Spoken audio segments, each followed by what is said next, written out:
In this video, I'm going to walk you through all the different things that are not going to work for you when you are a new coach. And I'm creating this video because I'm very frustrated because after 10 years coaching coaches, I am still coming across people who are being sold group programs and digital products that are not going to get them anywhere because they are not in the right stage of business. And unfortunately, all the so-called gurus out there are not going to make it clear because they want to make more money and they want to be the guru that makes millions online. So listen up. I'm going to go through every strategy and I'm going to explain in detail why it's not going to work for you. And I'm going to help you understand what you should be doing instead.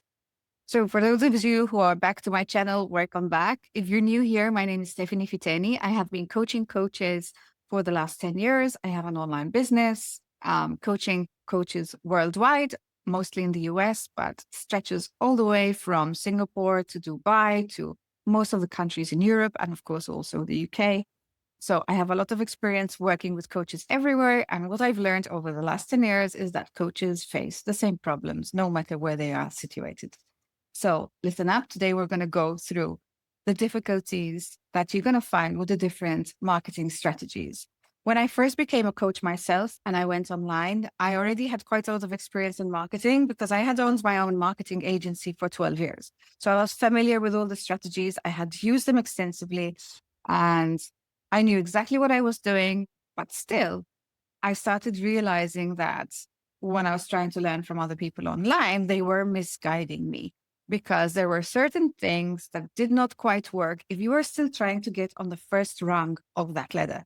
And today, what I want to do is actually help you understand what most people didn't explain to me and what most people still don't understand today. And this video is going to help you really accelerate the success in your new coaching business because you're going to know exactly what not to do. So you can immediately move towards the things that you need to do. So the first strategy you should absolutely not be considering yet is list building. And I know this is one of those things. Everybody tells you, oh, you're starting an online business, you're starting a digital business. Of course, you're going to grow your email list. And I'm telling you, of course, you do not. The main reason is in order to grow your email list, you need a couple of things. So you need a very good lead magnet.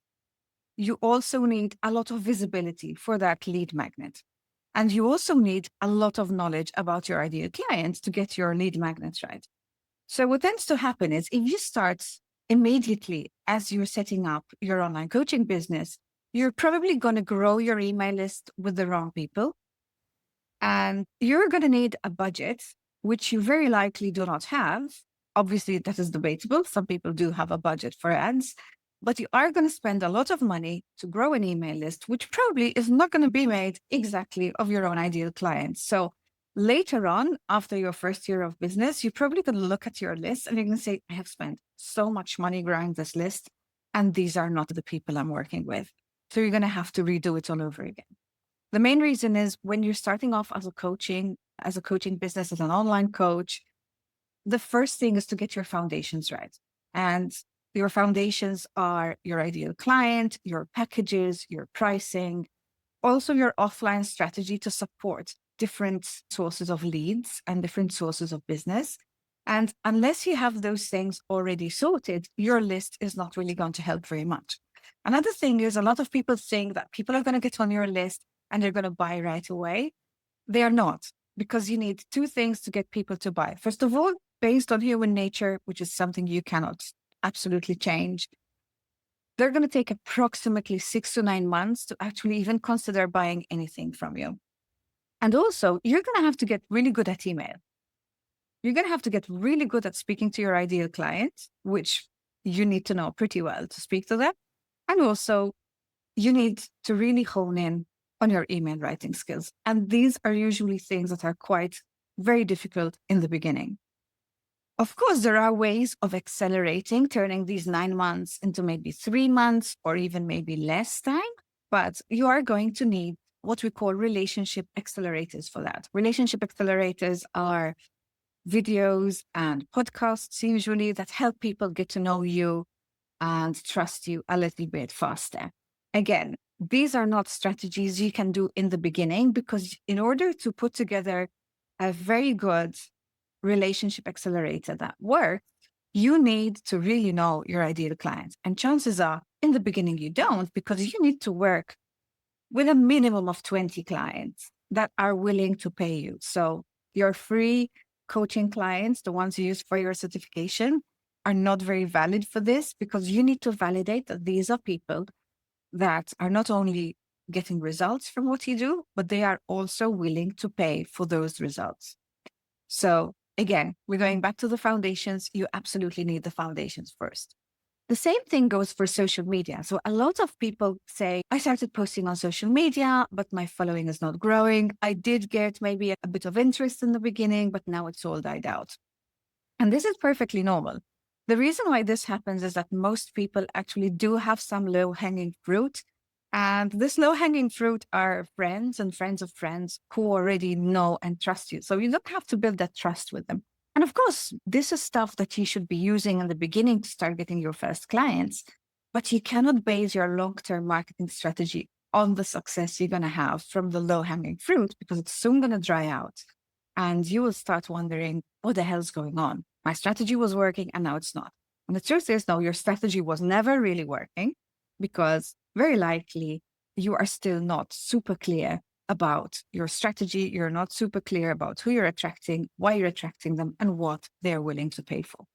Again, social media is very much like list building. Human beings are going to take 6 to 9 months of actually watching your content online before they start understanding whether they really want to work with you or not. So trust, unfortunately, is one of those things that you can't really speed up.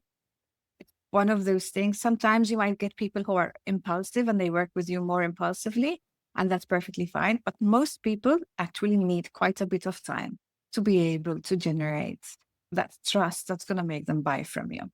So again, social media by itself, probably not the best place to go.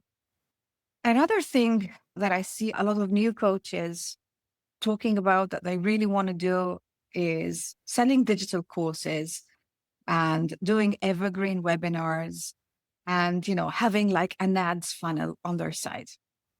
I know there are 3 completely different things, but they do have one thing in common. You are going to need a lot of budget and a lot of testing. And if you don't know who you're trying to attract, you're just throwing money out of the window.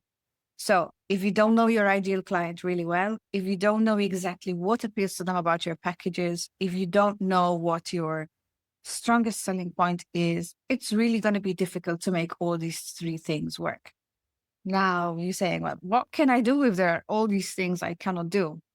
Well, here's what I suggest. And this is something actually I recommend to my clients quite a lot. And I actually support them with doing and creating all of these things. So one of the first things you can do is actually going to webinars. Again, the word webinar is a bit of a dirty word since the pandemic, because there were so many boring people from corporate, just boring people to death online and during the pandemic. But you can also call it free training. You can call it a masterclass. You can call it anything else. Just don't call it a webinar. But basically, what you can do is you can create a webinar. You can find ways of getting people to your webinar organically in the beginning. Again, you need to be clear about your ideal clients, but you're also in a place where maybe you can test a little bit. So by doing your webinars and trying to fill them organically, you're not going to have as many people, of course, as when you run ads. But what it's going to do is it's going to help you, because doing things organically, by doing outreach or looking at groups or actually talking to people in person, it's going to really help you, because you're going to start talking to people and understanding what is interesting and what is not interesting to them. So the more conversations you have, the better it's going to be. And that's exactly what you want to do, so that you start getting to know your ideal client, especially if you haven't worked with too many people yet. So you want to get these people on your webinar. You're going to say, okay, if I run ads, I could get 100 people to come to my webinar. Usually you're going to get about 30% of the people who register.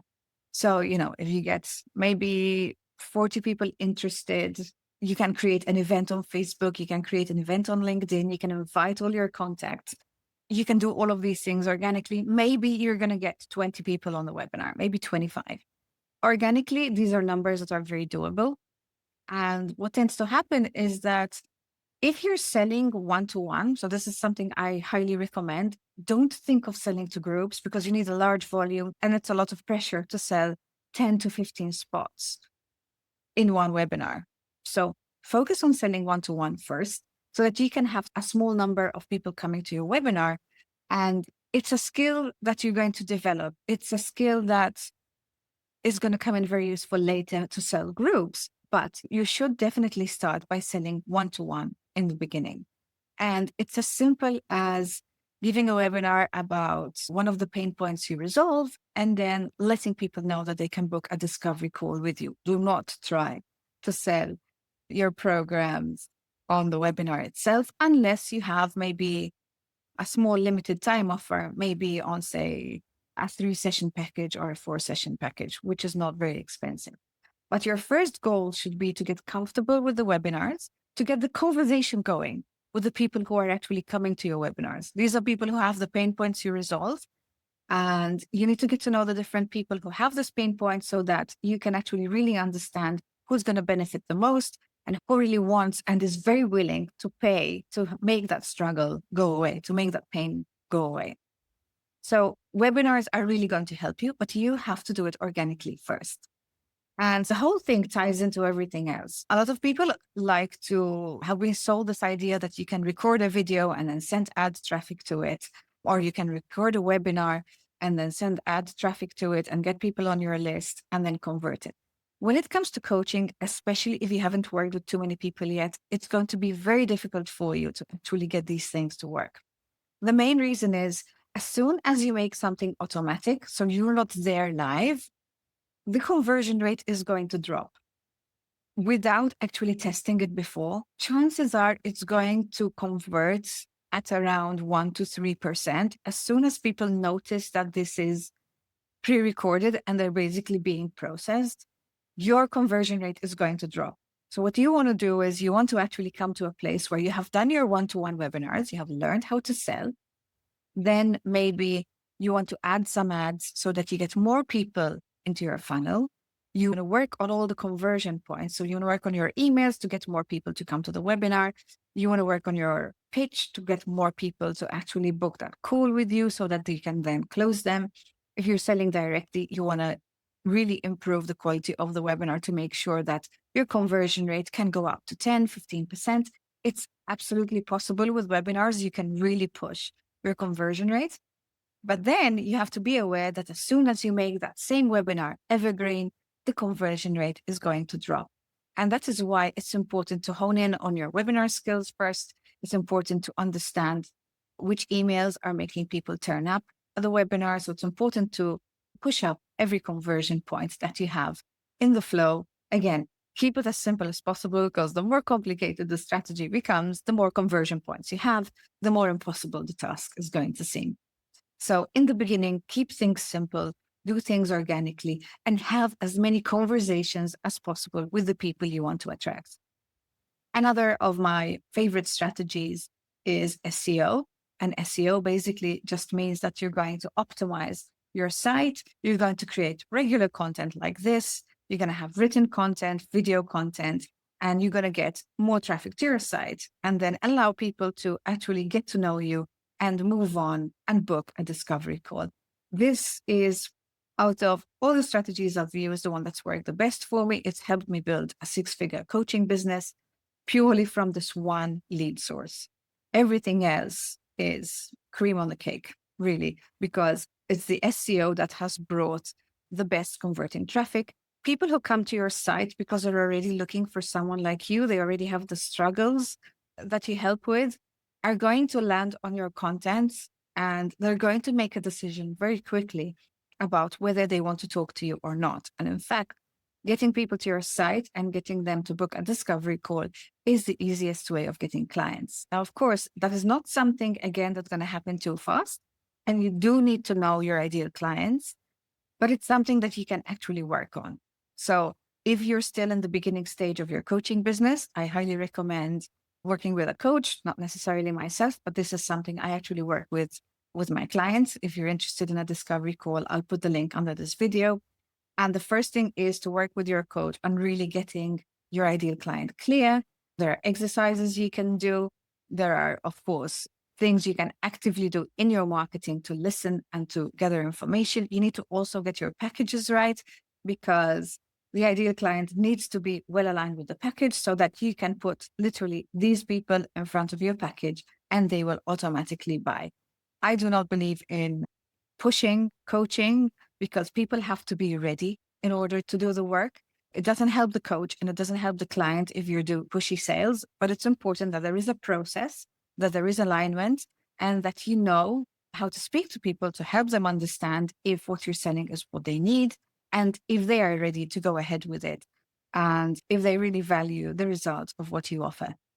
So definitely aligning those two things and taking it into keyword research and taking that further into the other strategies to start building an ecosystem where you have consistent leads coming into your business so that you can really enjoy and you can make the impact that you dreamed of making when you actually started your coaching certification. If you have any questions about the different strategies, I didn't go too deep, but I hope it's going to help you to really understand what strategies can work for you at this stage in your business. If you have questions, pop them under this video or jump on a discovery call and you can ask them face to face if you want some personal advice. If you found this video interesting, follow and subscribe. And I hope to see you in the next video. Thank you for watching.